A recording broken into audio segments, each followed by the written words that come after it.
It's a fucking omelet. Sorry, Shorty. Paul, What? Paul knows what I'm saying. Jesus, people.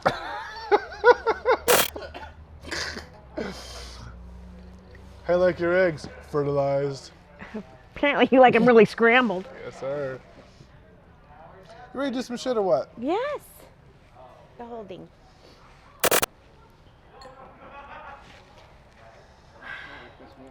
I'm just asking, can you, hello, is this thing on? Testicles, 1, 2, 3.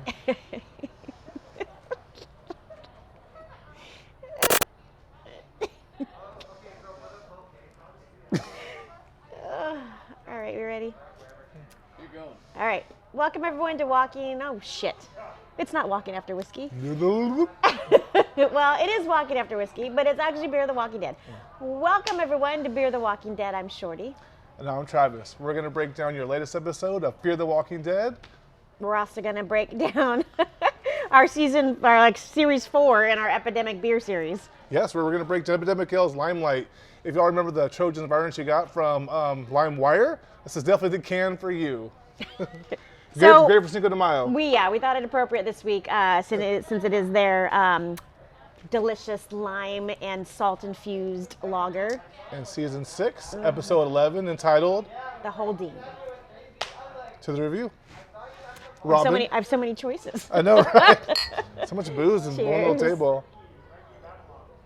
So good. It is really good.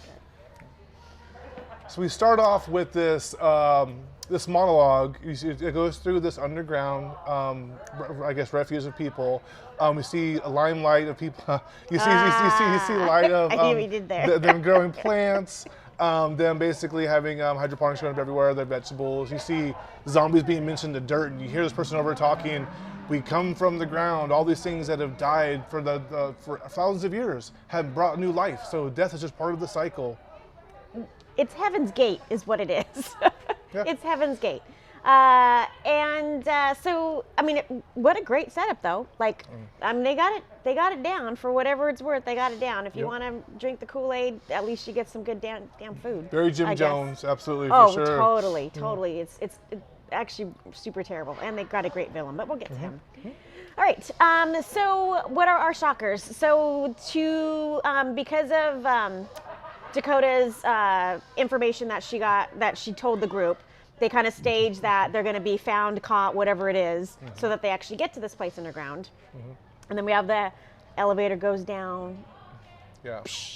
You hear these people talking about, we found this group of survivors. They were really bad off. We brought them in. They looked fine. We drugged them in. And yeah, who do we see? We see Alicia and her group. And it's just like I said, like the beginning of Ocean 11, just like this dun, dun, dun. Like this Guy Ritchie, like stop motion, slow motion walk in, duffel bags and guns. And so it's really cool to see them come out because they look totally fine. It's a badass group of people that can take out everyone in this room at the drop of a dime. You guys are badass. So they go immediately into interviews. Whoever that, I don't even know that dude's name. Yeah. But so anyway, Being recorded, very governor. I like the record. Alexandria-esque, Yes. get them on recording. Yes. And I guess I don't know the dude's name. Did they even say his name? The I'm sure they recorder? did. I don't remember his name. I'm sure Anyways, they did. the whole thing is like kind of have to pass a test in a way. It was almost like what are those ink blots that you got to look at? Sure.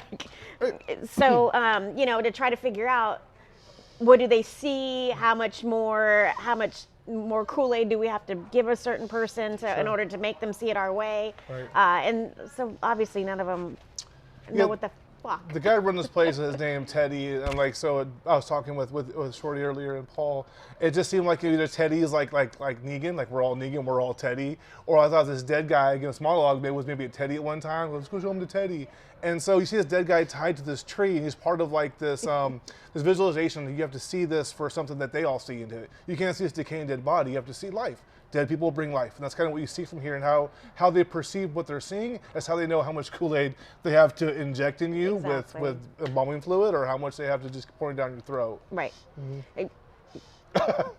Embalming fluid. Yeah. This is kind of the whole episode was kind of weird. I think the most significant part in it was as they're down there, they finish their interviews up, and people are waiting for Teddy to come back. Everyone's excited because he's supposed to come back with this last group that went to, what did they call the above?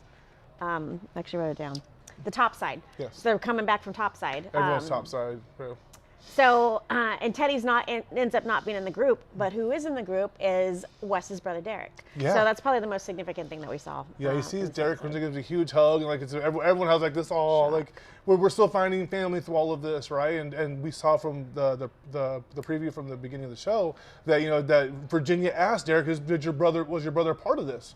Like, so Virginia knew his brother was part of these underground people before he even knew he was alive. He said, no, my brother's dead. My brother's dead. And so this whole time it was like, This dude, Virginia knew the whole time that his brother was alive, and we didn't know that. Well, then kind of come to find out, though, he kind of did know he was there. Yeah. And I think that was actually more his shock when he saw the brother. Yeah. Like, it really was. Oh, you are supposed to be dead, and you're not dead. So, Yeah. kind of reminiscing about that a little bit. But all right. So, now the group thinks that that's their in. That Yes. Derek is going to be their in. They're going to find out all this information, and well, that's just not going to happen because they're pretty all far gone. Yeah, and he doesn't think his brother would ever turn on him, and so he basically takes him they take each other under their wings, kind of show him what's going on, but his brother's being very cryptic about everything, won't show him what's going on, but is pressing him at the same time for all his information, Right. so it was not like a back and forth of information, it was just basically coming down a one-way street, and his brother had like, the big wide eyes of someone that's really nothing going on behind the head. You could tell this guy was like totally drunk off whatever Kool-Aid was being fed to him. Like, you don't see it the way Teddy sees it. You don't see it this way. Right. And it was just got very, very weird. And the group doesn't trust him either. Like, the group right off the bat is like, oh, this. I mean, you knew something bad was going to happen anyway. Yeah. But all right, then what do we move on to? They go looking through his shit. Yeah, so they're like, obviously nobody trusts him. Even his brother's on board with it. I mean, his brother's helping him search. I mean, it's him and what's her bucket.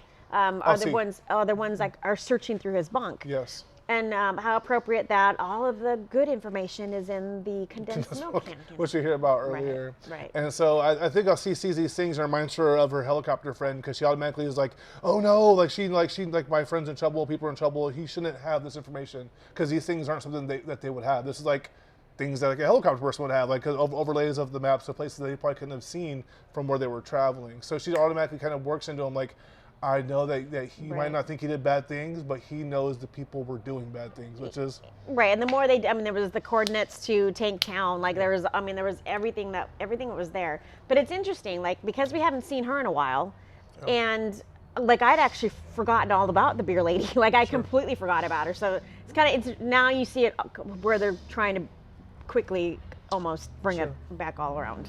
And very shittily, like so the brother finds his Derek's painting a mural of all the places they fucking destroyed, like the oil fields and everywhere where they've been. It's like, and he didn't finish one painting that's like halfway oil fields, halfway the places destroyed, halfway these places. It's like, finish one part of the mural before you let everyone know like all the evidence of what you fucking done, right? And so he walks up to his brother, was like, did you fucking know I was there? Like, did you know I was there? Right. And that's when we find out that fucking.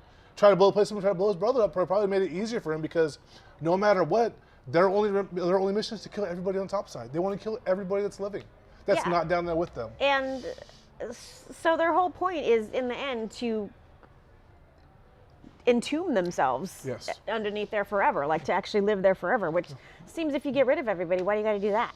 Yeah. But okay. And if you sit it down there long enough. At some point, those chickens are going to die. Yeah, it's weird. You might need more chickens. If you think about it, if you stay down there long enough, why do you care what they're doing up top side anyway? Like if you're down here, like. Well, exactly, and even at some point they're going to need more zombies for the story. Like okay. Yeah, kind of weird. Yeah, but okay. Well, he's got some loyal people. So they capture Alicia's group, right? They bring them to this room. Basically, they're gonna have a sacrificial lamb, and they're gonna kill them all. But with this embalming fluid, and they say something about you're not gonna die. We're gonna embalm you, and you're gonna be how you are forever. Very, very fucking weird. Like you're not gonna use us to mince it up for meat. You're gonna have us be who we are forever. Right. Like these things just aren't sinking in for anybody. Right. So Derek, he double crosses him. Right. Yes. That's how they get to that point. So now they're in this room, and what a crazy ass thing. Like the embalming thing is crazy. Yeah. That was crazy. And then we kind of lead into the longest, most poorly planned out escape ever. Sure. So they get to the point where they take. I don't remember that dude's name. Their leader, like whether like their whoever the manager is. Exactly. The night manager. Exactly. So after Derek and his brother have this conversation. Assistant branch manager. So, branch manager. Regional director. Which just happened. Oh, well, we did forget about Derek and his brother got in a fight and Derek died. Yeah, bit in the neck. And so they so then he has a gun. That's how we get in this situation. They take this guy hostage, right? And instead of going out the place they know to like how to get out, they go through the mystery door to find out what's behind there. Because hey, that probably leads out of here too, right? So they hold this guy they have no idea hostage, where they're going. Yeah, with a gun to his head, and then they throw him away, and they all go to this door and they jam an axe in the door, and then they have to turn a light on to see what's going on around them, and they see this embalmed people, and it's a long escape scene. Like there's a lot of nonsense. Sure. Yeah. A lot of nonsense for these people to escape. Yeah. And then the dumbest thing happens. So the idea was good, embalming fluid, flammable. Sew the mouth shut like you would if someone was gonna be buried, right? But how stupid that fucking dumbass elite. Like, why would you not stand closest to the door you're going to escape out of? Oh, but check this out. So how about this? They're all tied up by their hands like this, right over like this pipe, right? You think after a while zombies would just rip their arms off to come and get you. The mouths are sewn shut, but they're going through this crowd, just eye level. Why don't you fucking crawl where these people can't bite you if their lips broke up? So they're basically going like face to face with these zombies that are like basically have like the zigzag that's not holding shit back. That's somebody's shitty job right there. Oh yeah, someone fucked up. God damn it! I gotta fucking sew the mouth shut again. Or someone's favorite job. And they didn't do a great job either, because actually. If you're a necrophiliac, it could be your favorite job. Oh, stop it. It's about making things tighter. Sorry, go ahead. I don't even know where to go after that. All right, so dumbest thing, you would think that Alicia, before she throws the match, actually gets the closest to the escape route as possible, but apparently she goes the other way, so everybody else gets out by her. They get the very good notion that, hey, the formaldehyde is flammable. Let's burn this place up, and then we can go out with the place on fire. They can't catch us.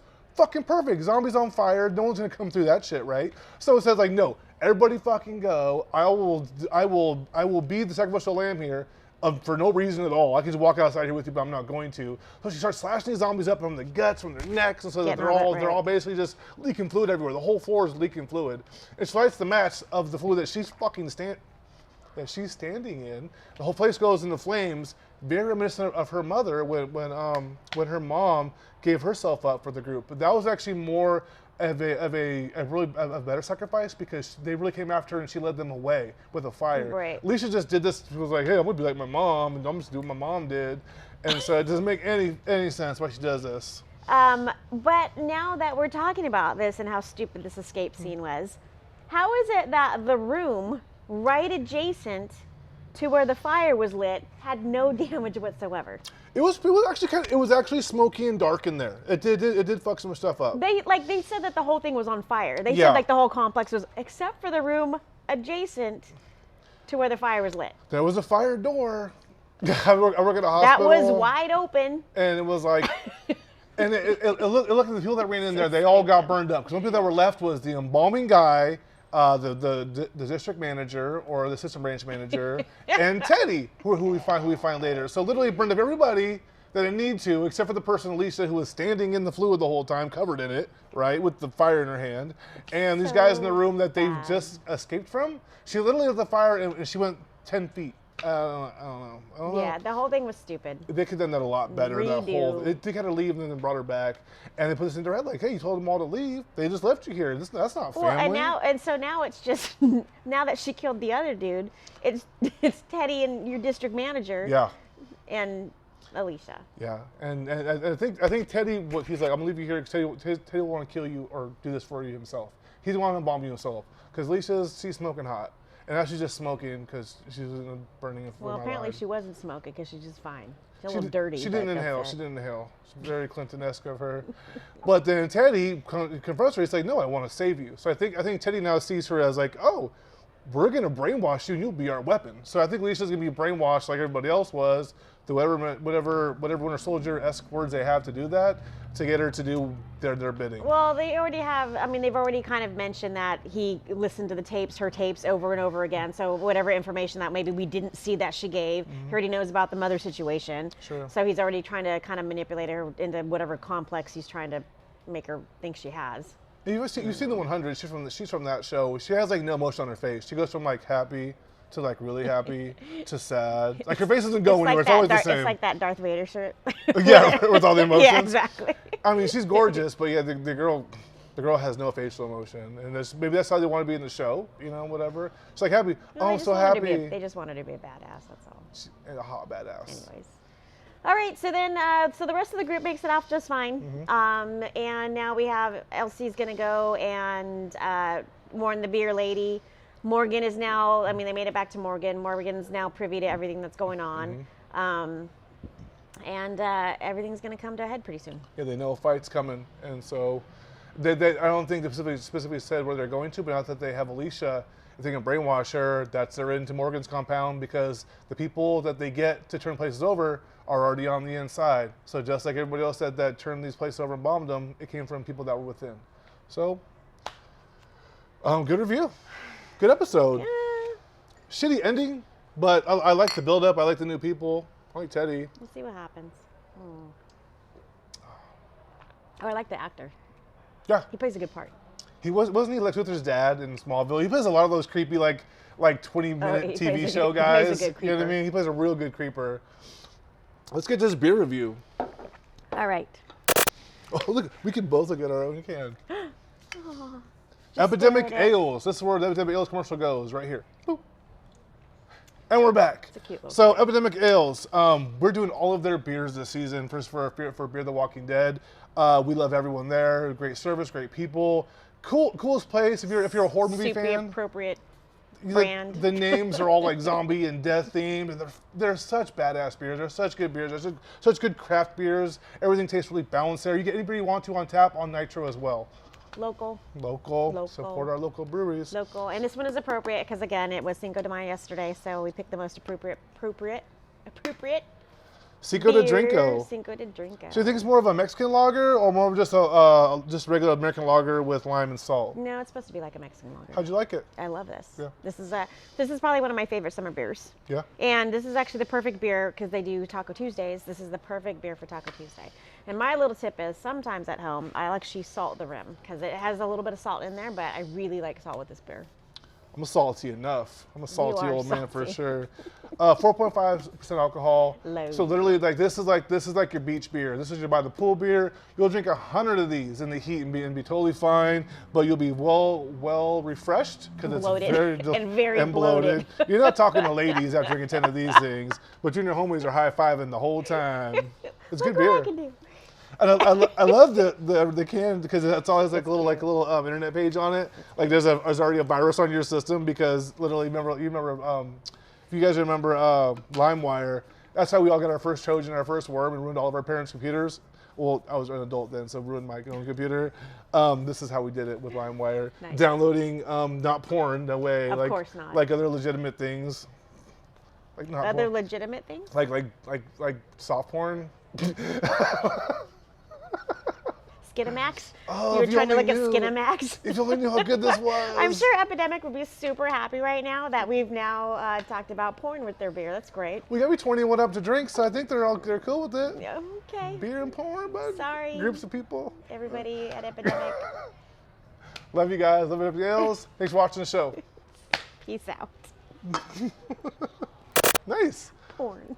That's what we We're did. going to be super happy with that. You got to be 21 up for both of them, right?